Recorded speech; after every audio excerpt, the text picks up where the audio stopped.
abrir na carta de Tiago, no capítulo 5. Abra na carta de Tiago, no capítulo 5. Vamos ler do verso 7 ao 11.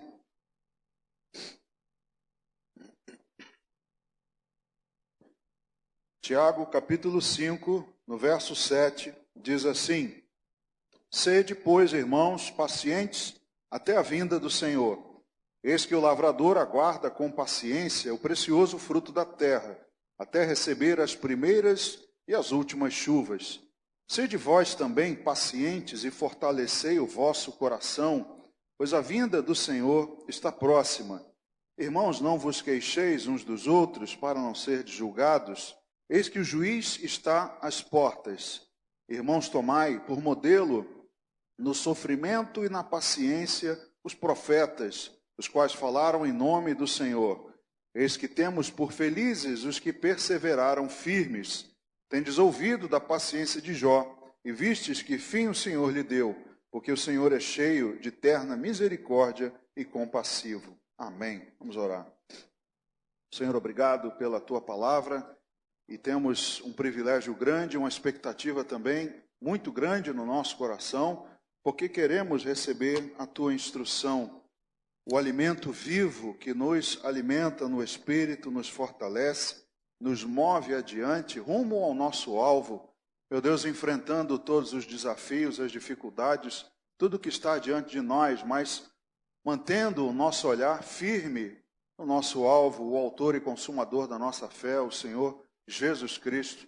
Assim, meu Deus, queremos prosseguir e pedimos que o Senhor fale conosco nessa noite, ensine ao teu povo, e que eu seja usado, meu Deus, pelo Espírito Santo, de acordo com a tua vontade, com unção, poder e graça, para que essa palavra seja ministrada a todos nós. Assim oramos, agradecendo em nome de Jesus. Amém. Amém, irmãos, podem sentar. Queridos, a carta do apóstolo Tiago é uma carta que tem bastante recomendação, várias recomendações aos irmãos, à igreja, até reconhecendo a nossa incapacidade, a nossa fraqueza em querer fazer o bem, mas muitas vezes não conseguindo, desejando acertar, mas não acertando. Então, Tiago coloca vários ensinamentos práticos para a nossa vida, e um deles, como nós vamos ouvir aqui, eu disse, a paciência que está ligada à esperança. E eu sempre que vou introduzir um assunto, eu procuro isso como prática na minha vida também. Os irmãos sabem que eu gosto de me aprofundar naquilo que a palavra diz. Porque nós, quando lemos ela em português, os irmãos sabem que o texto original não foi escrito em português. E aí, quando nós olhamos as palavras no original e vemos as possíveis traduções dessa palavra, nós ampliamos o nosso conhecimento. É como se fosse aberto diante de nós um leque de conhecimento maior do que simplesmente olhar o que a palavra está aqui dizendo para nós.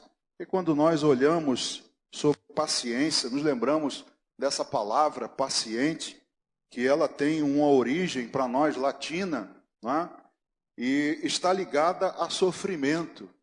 Por isso que nós devemos olhar no texto original, devemos dar valor a isso e ver o que a palavra, quais os outros significados possíveis, para que a gente não tenha uma visão limitada sobre o assunto. Então eu gosto de fazer isso, até mesmo, como eu disse, na minha vida secular, não é? Certa vez no trabalho, há um tempo atrás, numa reunião com uns outros colegas, estávamos discutindo sobre uma questão que muitos levantaram lá a possibilidade de um parecer jurídico, né? Estou vendo ali a Priscila, ela que não me deixa mentir. E aí as pessoas acham, né, que ao pedir um parecer a um advogado, aquilo ali é uma lei. E aí eles dizem assim, não, vamos pedir o parecer, e aí o que eles disserem nós vamos fazer. E eu disse, olha só gente, espera aí, parecer não é obrigatório, não é vinculativo. Um parecer é opinativo. É por isso que ele se chama assim, parecer. E as pessoas ficam olhando assim para a minha cara, né?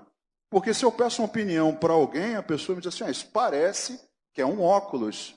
Mas se ele me disser que parece que é uma banana, eu não preciso confiar na opinião dele e comer isso aqui achando que é uma banana, porque é um parecer, não é? Então, na minha vida secular, eu também gosto de observar o significado das palavras. Isso me ajuda muito, me tirou e vai me tirar, tenho certeza, de muitas encrencas, né? É bastante produtivo essa prática. E lendo, estudando a palavra de Deus, também não tenha dúvida, muito mais. Né? Para você ter uma ideia, até na gramática a gente vê isso. Quando a gente estudava lá na escola e aprendia sobre voz passiva, o sujeito que sofre a ação do verbo é o sujeito paciente. Então, essa palavra paciente está ligada a sofrimento. E aí, quando nós olhamos o contexto bíblico, e também em várias outras passagens, a palavra paciente, ela nem sempre está ligada, não somente está ligada a sofrimento, mas também a não perder o ânimo, ou seja, não desanimar, também suportar ofensas. Outros significados, perseverante, continuar insistindo, tardio em se irar, é um outro significado dessa palavra, né, na Bíblia. Ser constante, tolerante. Veja quantas coisas essas palavras significam na Bíblia que nós recebemos em português como paciente. Mas muitas outras coisas ela também pode ser. E quando nós olhamos para esse contexto de Tiago, nós também vamos observar isso. E como nós estamos numa escalada de corrosão da nossa paciência ou da nossa capacidade de ser paciente. Hoje nós estamos muito mal acostumados porque temos uma mania de imediatismo. Somos tratados assim, as coisas nos são apresentadas dessa maneira. Nós temos celulares cada vez mais rápidos, computadores, televisões, telefones, temos coisas muito mais rápidas para a gente do que antigamente. E aí a gente acaba também sendo mal acostumado e a gente perde a capacidade de ser paciente. É por isso, esse não é o principal, mas é um dos motivos porque eu gosto de ir para a roça. A roça é diferente. A roça não tem esse frenesi, né, essa doideira em que nós estamos metidos na cidade, de tanta pressa para fazer as coisas. Principalmente quando você vai, né, em Minas e você pergunta lá, para eles tudo é tranquilo, né? A Bahia também, mais tranquilo. E aí quando você pergunta a um mineiro, eles dizem assim, não, é logo ali, é um tirinho de espingarda. Aí quando você vai andar, não é um tiro de espingarda, é um tiro de fuzil. São 4 quilômetros, mas para ele, é tranquilo, não tem nada que me tire a paciência, está tudo tranquilo, se tiver que andar 4 eu vou andar, se tiver que andar 6, nada me aborrece. Mas nós, quando estamos na cidade, irmãos, não é assim que a coisa funciona e nós estamos dia a dia perdendo a nossa capacidade de ser paciente. Estamos perdendo isso. Mas, em contrapartida, o nosso dever é exercitar a paciência, porque Deus não é atingido por esse imediatismo. Deus não fica assim aflito, não é? Para que uma coisa saia agora, para que aconteça algo hoje ou imediatamente. Deus não tem. Ele nem está submetido ao tempo. Então nós precisamos exercitar, porque Ele é assim. Aliás, nós vamos ver, porque a Bíblia fala de Deus como um ser longânimo, paciente. Deus é paciente, irmão, se Ele não fosse. Imagina se Deus fosse imediatista. Eu quero que a humanidade se converta agora, na velocidade 4.5G. Se não acontecer, irmão, vou fulminar todos agora. Deus seria assim. Mas Deus é paciente, Deus aguarda. Deus tem, né, os seus desígnios e Ele não está submetido a esse terror, esse pânico em que a cidade e nós estamos metidos. E há exemplos bíblicos do exercício da paciência. Eu queria que você abrisse pouquinho antes de Tiago, na carta aos Hebreus, no capítulo 6, dos versículos 11 ao 15. Hebreus 6, do 11 ao 15. Veja só o que diz. Desejamos, porém, continue cada um de vós mostrando até o fim a mesma diligência para a plena certeza da esperança, para que não vos torneis indolentes, mas imitadores daqueles que pela fé e pela longanimidade herdam as promessas. Pois quando Deus fez a promessa a Abraão, visto que não tinha ninguém superior por quem jurar, jurou por si mesmo, dizendo: certamente te abençoarei e te multiplicarei. E assim, depois de esperar, com paciência, obteve Abraão a promessa.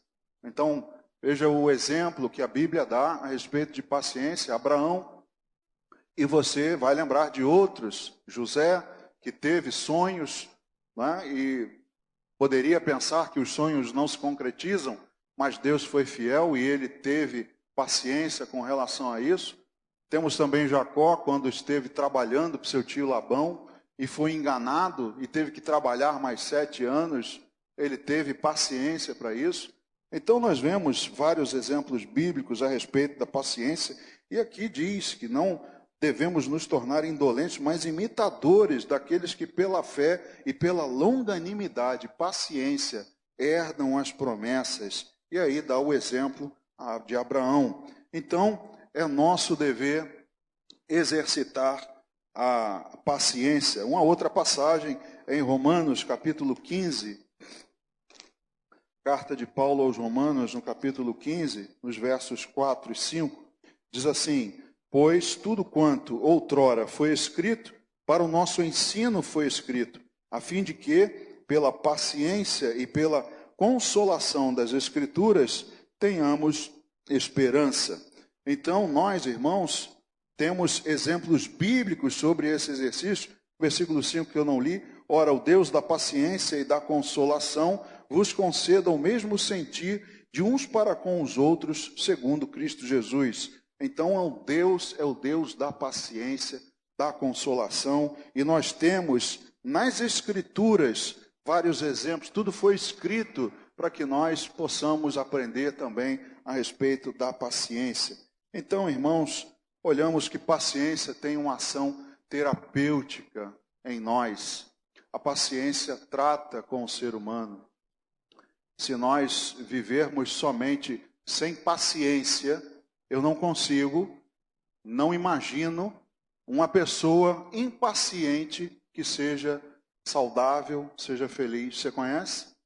Alguém que seja impaciente, que é tudo para agora, que está ali sempre reclamando, né, que está demorando. Você imagina que essa pessoa tenha uma vida saudável, que essa pessoa é feliz? Não. Então Deus nos trata com a paciência, ela tem uma ação terapêutica sobre a nossa vida, então nós precisamos aprender a esse respeito. E dentre os ensinamentos da carta, a paciência está então intimamente ligada à fé e ela à esperança. A paciência ligada à fé e a fé à esperança. Como dissemos aqui na oração, não posso orar se eu não tiver esperança, se eu não tiver fé e se ao orar eu não for paciente. Não consigo, então, aguardar. Então vamos voltar para o texto de Tiago, no capítulo 4. Vamos ler novamente os versículos 7 e 8.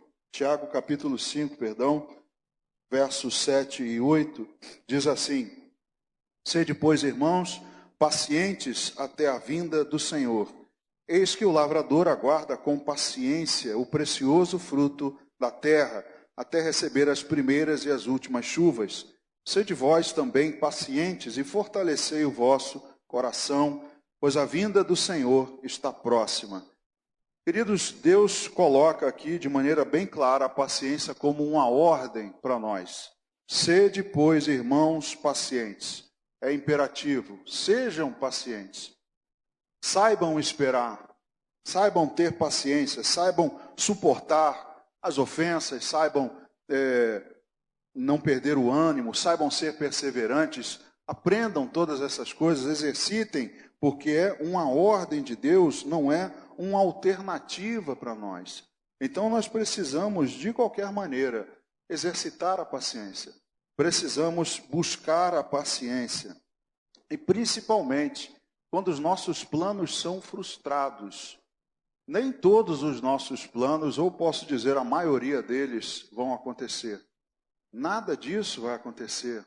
O que acontece de fato que não se frustra é a vontade de Deus. Então nós precisamos aprender que os nossos planos irão se frustrar frequentemente. E aí o que vamos fazer quando isso acontecer? Veja o que o próprio Tiago diz no capítulo 4, agora do versículo 13 ao 15. Tiago capítulo 4, do verso 13 ao 15. Atendei agora, vós que dizeis, hoje ou amanhã iremos para a cidade tal, e lá passaremos um ano e negociaremos e teremos lucros. Vós não sabeis o que sucederá amanhã, que é a vossa vida. Sois apenas como neblina que aparece por instante e logo se dissipa. Em vez disso, devíeis dizer, se o Senhor quiser, não só viveremos, como também faremos isto ou aquilo. Nós então fazemos planos, temos projetos, mas eles são falhos. Principalmente para o cristão que coloca os planos nas mãos de Deus e muitas vezes Deus não concorda com eles e eles não se concretizam. E aí, quando isso acontece, o que eu faço? Perco a paciência, perco a minha esperança. Nós ouvimos várias vezes aqui em mensagens as respostas de Deus, né? O sim, não e o espera. E na hora da espera, irmãos, como ficamos? Temos paciência ou não temos?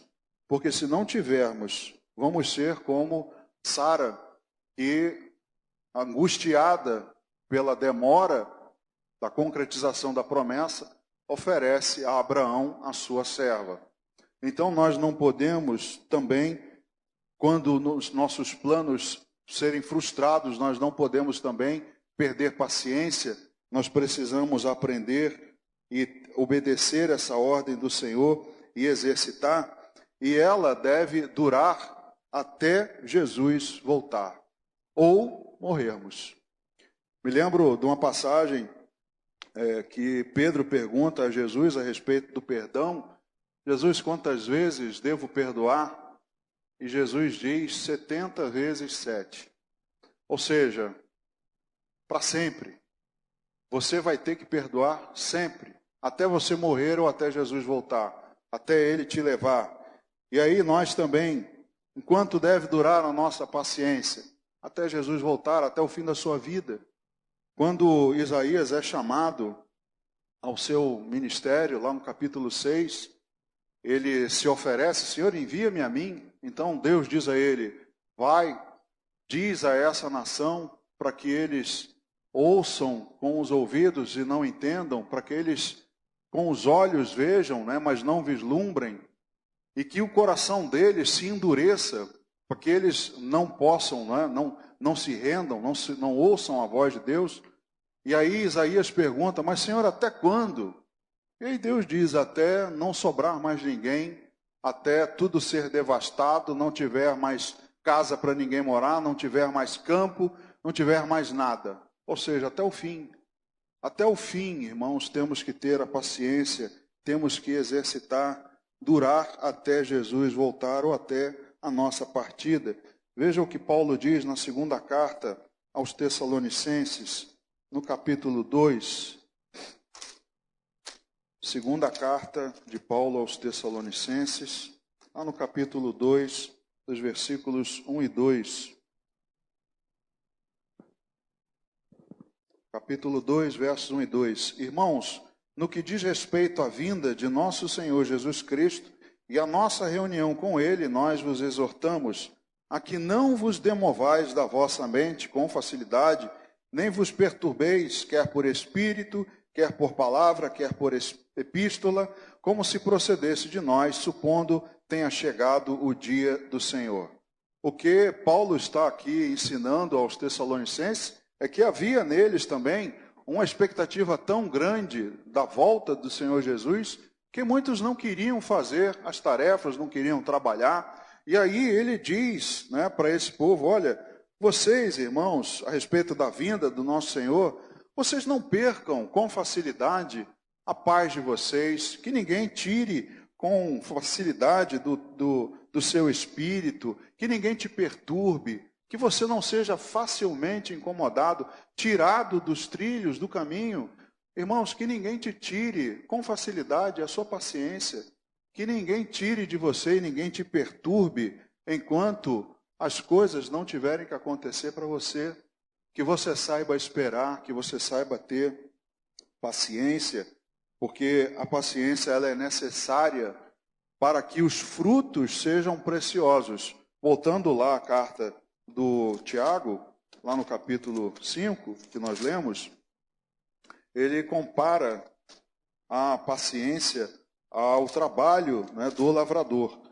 Tiago, capítulo 5, ele diz assim, no versículo 7, que nós lemos: eis que o lavrador aguarda com paciência o precioso fruto da terra, até receber as primeiras e as últimas chuvas. O lavrador, irmãos, tem que esperar com paciência. Por isso que eu disse que na roça é tudo mais tranquilo. Ele sabe que tem que esperar. Não tem uma maneira de apressar a colheita, de fazer com que o fruto cresça mais rápido, o grão cresça mais rápido. Não tem. Ele tem que esperar com paciência. E Deus, então, revela, né, que esses frutos são preciosos. Mas se você arrancá-los antes do momento, eles não serão preciosos. Então você tem que saber esperar o tempo do amadurecimento, do crescimento, para que você possa tirá-los. E para o povo de Israel, esses frutos, as colheitas, estavam ligadas também à obediência. Se eles obedecessem à palavra do Senhor, Deus daria a eles as chuvas, mas daria também as colheitas. Veja lá em Deuteronômio, capítulo 11, verso 14, como as coisas estão atreladas à obediência, mas Deus promete que os frutos preciosos serão retirados no fim. Deuteronômio, capítulo 11, versículo 14, ele diz assim a respeito das chuvas e da colheita: darei as chuvas da vossa terra a seu tempo, as primeiras e as últimas, para que recolhais o vosso cereal, e o vosso vinho, e o vosso azeite. Veja que ele promete dar as chuvas a seu tempo. Existe um tempo a ser aguardado para que essas coisas aconteçam, para que você então possa recolher o seu cereal, o seu vinho, o seu azeite. E aqui, antes, né, se você olhar o versículo 13, você vai ver: se diligentemente obedecerdes a meus mandamentos que hoje vos ordeno, de amar o Senhor vosso Deus e de o servir de todo o vosso coração e de toda a vossa alma. Aí depois no 14 ele diz: darei as chuvas a seu tempo. Então está atrelada aqui a promessa, a obediência. Então, irmãos, Deus é fiel com o seu povo, ele dará a seu tempo, para que você possa retirar a sua colheita, o seu cereal. Então há um ciclo a ser respeitado. Isso que nós precisamos entender, como quem trabalha com agricultura entende muito bem. Há um ciclo que precisa ser respeitado. Há um tempo, etapas precisam ser cumpridas. Não podemos pular, não podemos apressar. Se quisermos tirar antes do tempo, um dia desse a gente estava viajando, se não me engano, foi lá em Campos, em Gruçaí, e tinha uma mangueira, né, enorme, cheia de frutos, e eu não entendo nada de fruto, né? E eu fui lá pegando, e aí a Isamara falou assim: não, meu filho, essa aí não, porque essa aí está verde. Eu não entendo, né? Se for depender de mim, se deixar, eu vou arrancar no tempo errado. Mas quem entende, quem conhece, sabe, isso aí não. Espera, deixa ela aí. Ainda não é o momento de tirar, depois a gente vai fazer isso. Então nós que estamos muito na vida da cidade, nós estamos muito sem paciência. Isso vem sendo corroído dia a dia e queremos as coisas sempre para ontem e acabamos desrespeitando os ciclos, acabamos metendo os pés pelas mãos e fazendo tudo errado, porque não sabemos esperar e não temos paciência. As primeiras chuvas, para que você tenha uma ideia, para o povo de Israel aconteciam entre outubro e novembro para nós, né? Outubro e novembro era o tempo de arar a terra, semear o grão, havia a germinação, o crescimento, a maturação do grão, mas havia necessidade de esperar esse período, outubro, novembro, só depois das primeiras chuvas era o momento de fazer isso. Não posso fazer antes, não posso fazer antes das chuvas, não posso demorar mais para fazer isso, tem um tempo certo para fazer. E as últimas chuvas eram entre abril e maio. Nesse tempo havia a colheita até setembro, outubro. Então, aqueles que cumpriam, obedeciam esses ciclos, faziam as suas colheitas de maneira alegre, vendo o fruto bonito, né, a fartura da sua lavoura, mas sabendo esperar pacientemente, sem queimar etapas, respeitando o ciclo, e nós então precisamos aprender com essas coisas. Nós até poderíamos fazer uma analogia, não é esse o objetivo, né, do texto, falando das primeiras e das últimas chuvas, mas nós poderíamos fazer uma analogia com o fim dos tempos, dizendo assim, as primeiras chuvas já vieram, as primeiras chuvas, Jesus, ele já veio, as primeiras chuvas já aconteceram, a segunda chuva está para chegar, está vindo aí. Nesse tempo, aguarde, espere, paciência, perseverança, tolerância, aprenda tudo isso, pratique, obedeça.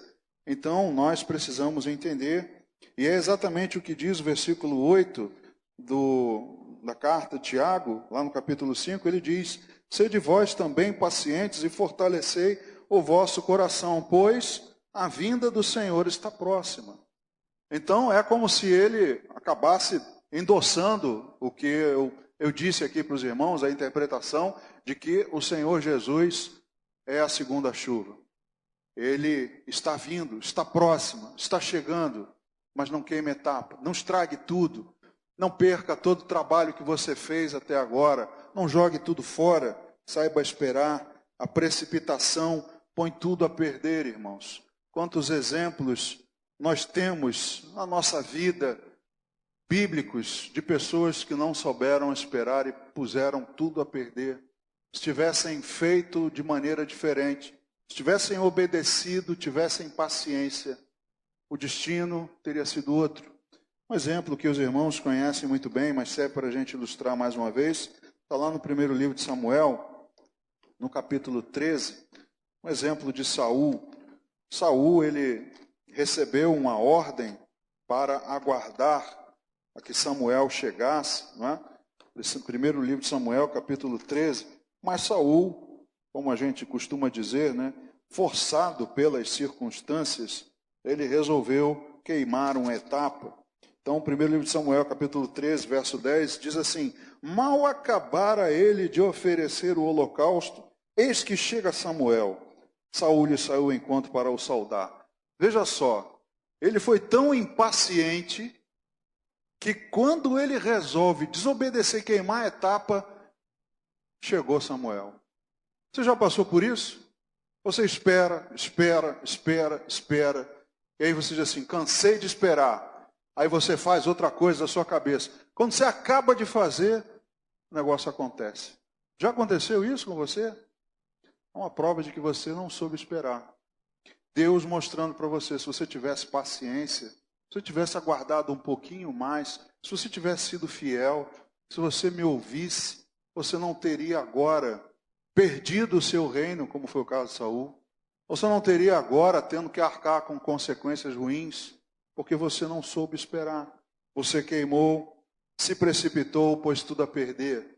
Então entenda, irmãos, que a paciência envolve um ciclo a ser respeitado, porque, mais uma vez, Deus não se rende a esse frenesi, a essa pressa, né, a essa pressão que nós estamos vivendo, de tudo para ontem. Deus não se rende, Ele não se submete a esse tipo de coisa. Nós é que precisamos nos submeter a Ele, entende isso?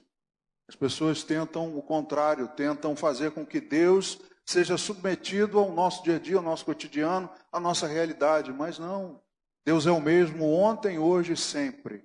Ele não vai mudar. Então aprenda que a paciência precisa ser executada. Voltando ao texto, lá no versículo 9 ao 11, agora, diz assim: irmãos, não vos queixeis uns dos outros para não serdes julgados. Eis que o juiz está às portas. Mais uma vez, falando da vinda do Senhor Jesus. Irmãos, tomai por modelo no sofrimento e na paciência os profetas, os quais falaram em nome do Senhor. Eis que temos por felizes os que perseveraram firmes.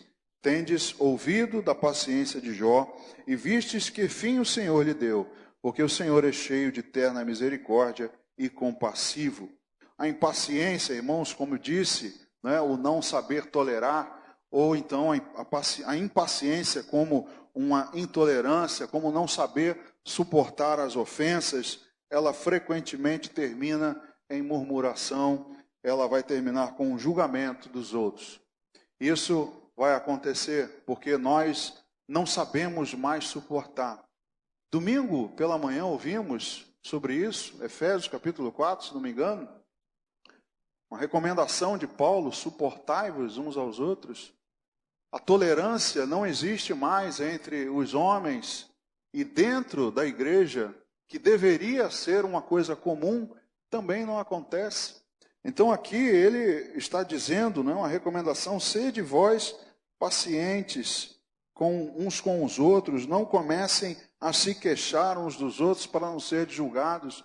Então a impaciência, irmãos, ela sempre vai terminar em murmuração e julgamento dos outros, porque não há paciência. E aí, antes do tempo certo, acabamos culpando as pessoas, acabamos fazendo um juízo errado. Também, quantas vezes já fizemos julgamentos de alguém precipitados, e aí logo depois que julgamos ou falamos, vimos que estávamos errados. Ih, rapaz, é mesmo, ele era inocente.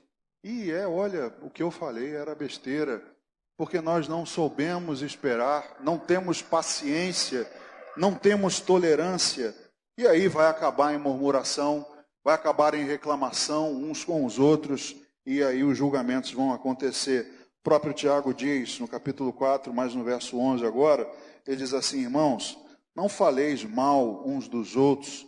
Aquele que fala mal do irmão ou julga seu irmão, fala mal da lei e julga a lei. Ora, se julgas a lei, não és observador da lei, mas juiz. Então, a recomendação é para que não haja murmuração, não haja o falar mal das pessoas, depreciar as pessoas, fofoca, reclamações infundadas das pessoas, irmãos, porque não sabemos esperar, não temos paciência e tolerância. Paulo também diz na primeira carta aos Coríntios, lá no capítulo 4, dos versículos 3 ao 5, primeira carta aos Coríntios, capítulo 4, do verso 3 ao 5, ele diz: todavia, a mim muito pouco se me dá de ser julgado por vós ou por tribunal humano, nem eu tampouco julgo a mim mesmo, porque de nada me argui a consciência, contudo, nem por isso me dou por justificado, pois quem me julga é o Senhor. Portanto, nada julgueis antes do tempo, até que venha o Senhor, o qual não somente trará à plena luz as coisas ocultas das trevas, mas também manifestará os desígnios dos corações. E então, cada um receberá o seu louvor da parte de Deus. Veja o que Paulo diz aqui: nada julgueis antes do tempo. Fazemos o julgamento antes, sem a paciência, sem esperar as coisas realmente acontecerem, termos todas as evidências, termos todos os fatos apurados, termos tudo colocado às claras, fazemos os julgamentos antes do tempo. E aí, irmãos, acabamos então com litígio, acabamos com discussão, facção, divisão dentro do corpo de Cristo, e não é essa a vontade de Deus, não é isso que Deus deseja para a igreja. Nós, como irmãos, isso é uma coisa que nós precisamos lembrar, que muitos acreditam que não, como vemos na palavra, né, se nós nos rendermos a Cristo, não seremos julgados.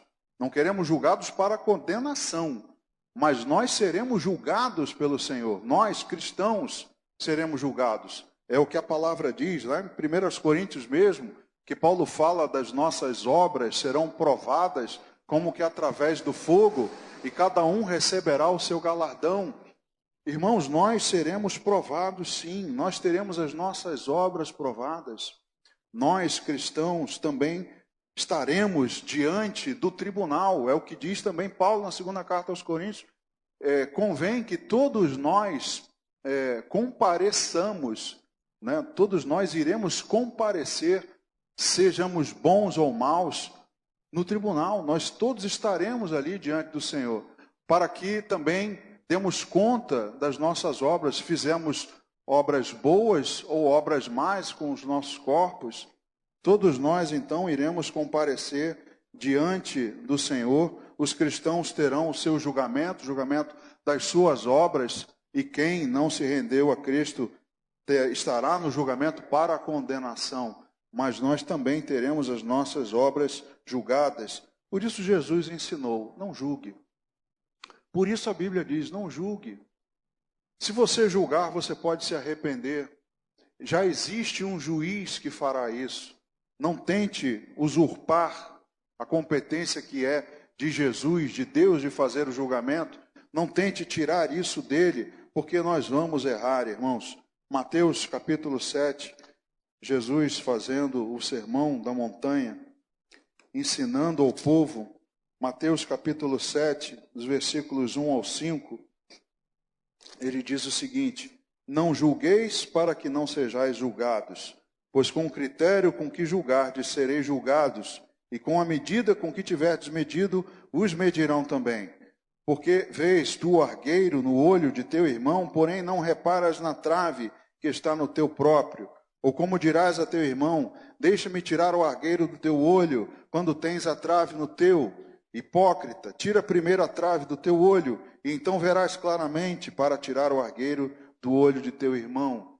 O que é pior, né, irmãos? Fazemos o julgamento dos outros sem olhar para a nossa vida. E aí queremos culpar, condenar, murmurar em relação aos outros, sem olhar para nós.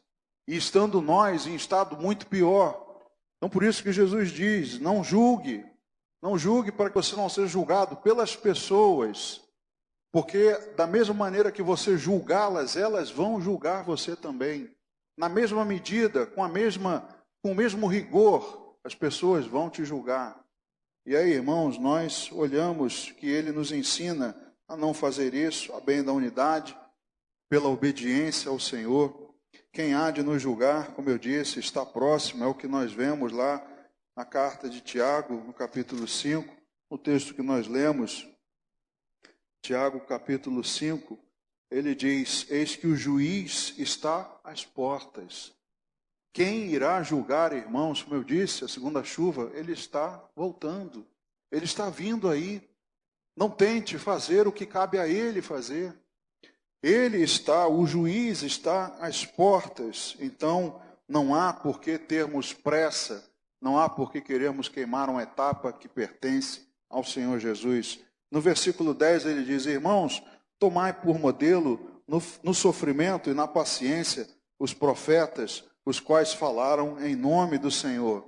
Outra coisa que nós precisamos entender é que profeta é modelo de paciência.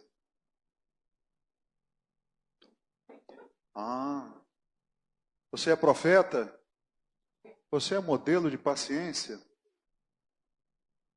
Está longe, né? Está longe. Nós somos modelos de paciência na mesma medida que eu sou o modelo de moda. Está muito longe, né, irmãos? Queridos, nós temos muito que aprender, mas é isso que a Bíblia diz. Profeta é modelo de paciência, assim como o sacerdote.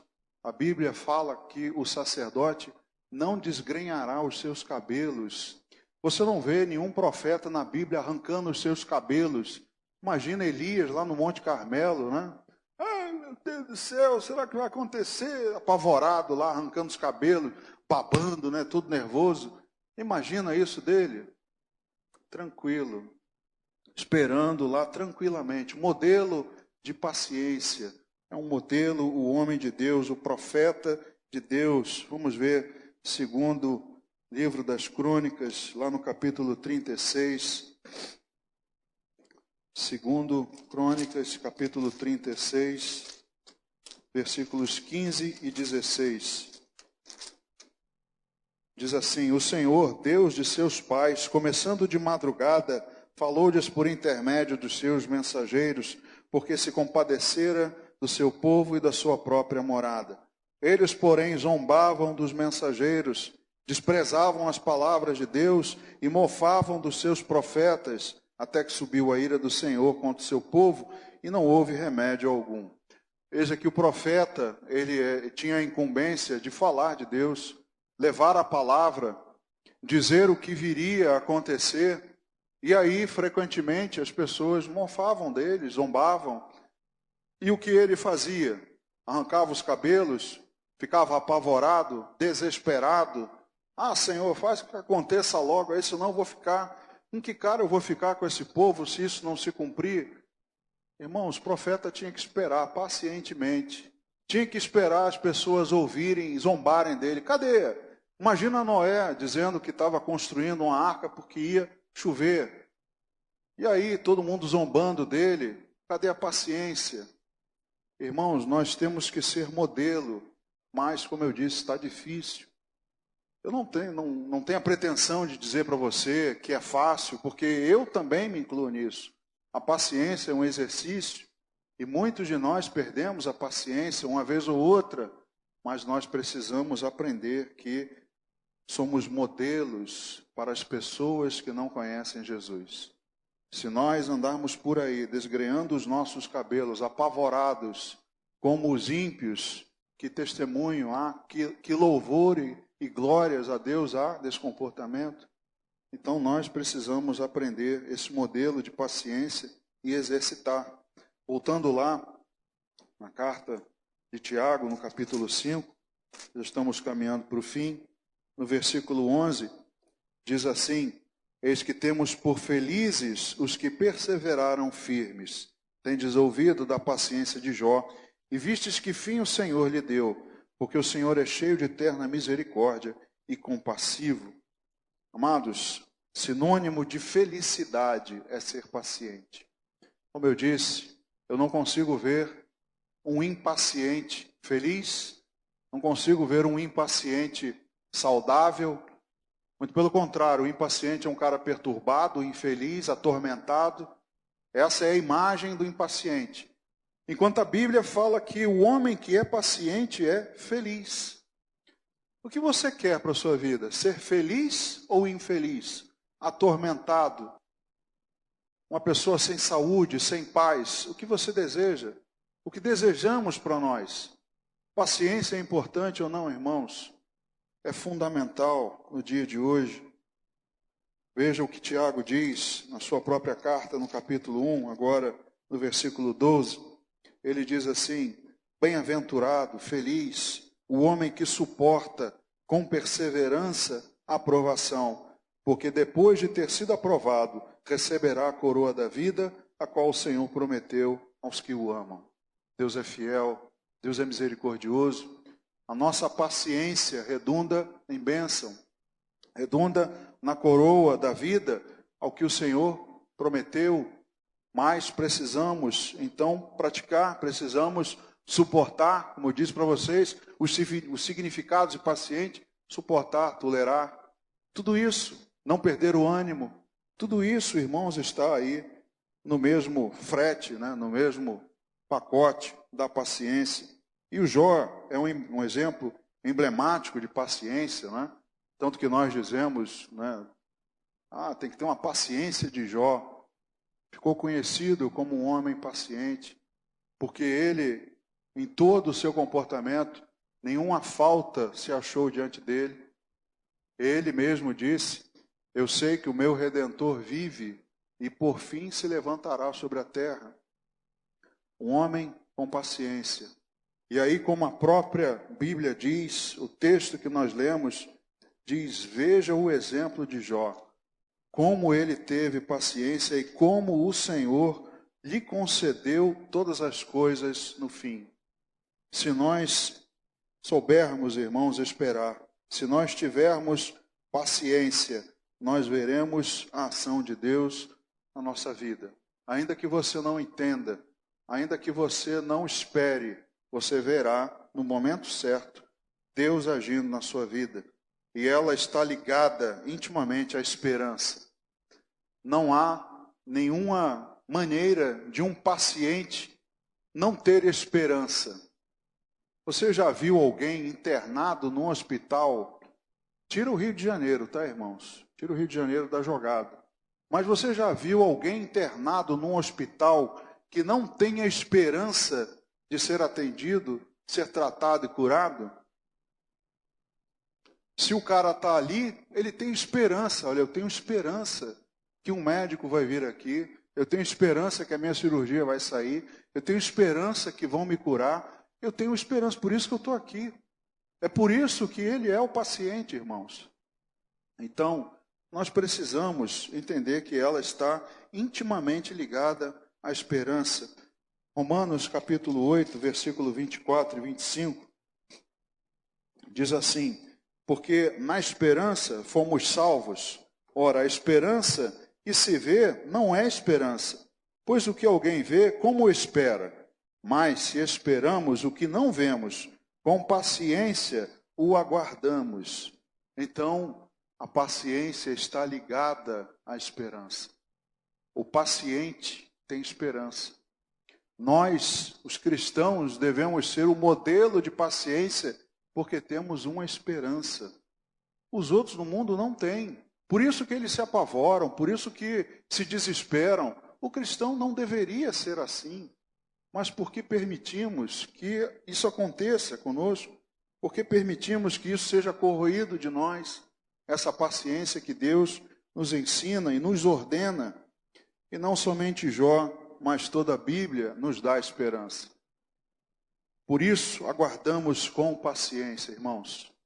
Por essas coisas, por essa razão, como nós lemos lá no início, em Romanos 15, versículo 4, toda a Bíblia, toda a palavra de Deus, está aí o texto, né? Romanos 15, 4. Pois tudo quanto outrora foi escrito para o nosso ensino foi escrito, para que tenhamos paciência. Toda a Bíblia, não somente Jó, mas toda a Bíblia, como eu disse, José, Jacó, todos esses homens, Davi, todos eles souberam ter paciência, souberam esperar, souberam suportar. E a paciência, irmãos, é fruto do Espírito. Esqueceram disso? Ela está no pacote do fruto do Espírito, lá de Gálatas 5, 22. Vamos lembrar esse fruto do Espírito.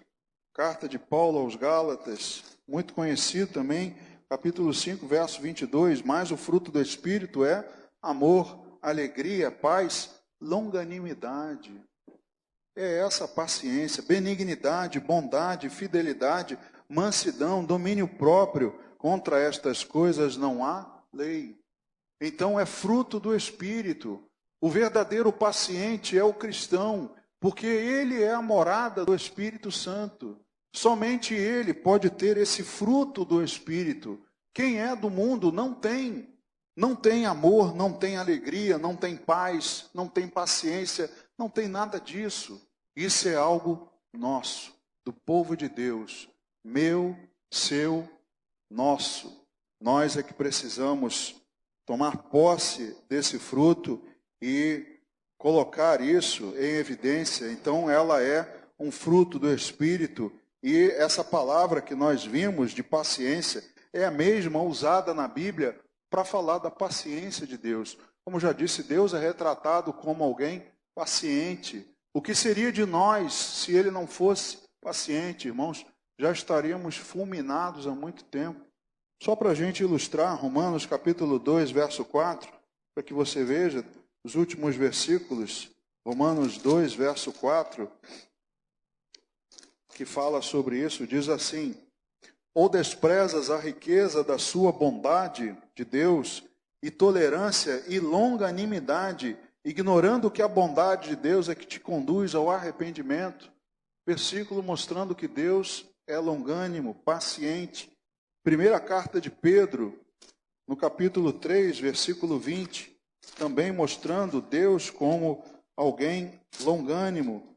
Primeira de Pedro, capítulo 3, versículo 20, diz assim: os quais noutro tempo foram desobedientes, quando a longanimidade de Deus aguardava nos dias de Noé, enquanto se preparava a arca, na qual poucos, a saber, 8 pessoas, foram salvos através da água. Um último exemplo, segunda carta de Pedro, capítulo 3, verso 9. Não retarda o Senhor a sua promessa, como alguns a julgam demorada. Pelo contrário, ele é longânimo para convosco, não querendo que nenhum pereça, senão que todos cheguem ao arrependimento. Quando a Bíblia fala da longanimidade, da paciência de Deus, ela não é retratada como alguém que é submetido a um frenesi, a uma aflição, mas alguém que está pacientemente aguardando um arrependimento. É assim que Deus é longânimo conosco. E é a mesma palavra, irmãos, que Tiago usa para dizer que devemos ser pacientes. Então, se você conhece o que o Senhor concedeu a Jó, seja paciente e confie. Para terminar, o último trecho lá da carta de Tiago, em que fala da paciência de Deus, diz assim no final do texto: porque o Senhor é cheio de terna misericórdia e compassivo. Deus é misericordioso e compassivo conosco, irmãos. Mas nós precisamos aprender com Ele, buscar o fruto do Espírito. Se queremos paciência, basta buscar o fruto do Espírito. E isso está acessível a todos os cristãos. Não apenas um ou outro, mas todos. Então, espere no Senhor. Espera, confia, tenha esperança, tenha paciência. Nesse momento tão difícil, de tanta tribulação, precisamos mais ainda de paciência, porque ela tem sido tirada de nós. Isso tem sido arrancado do nosso coração. Vamos.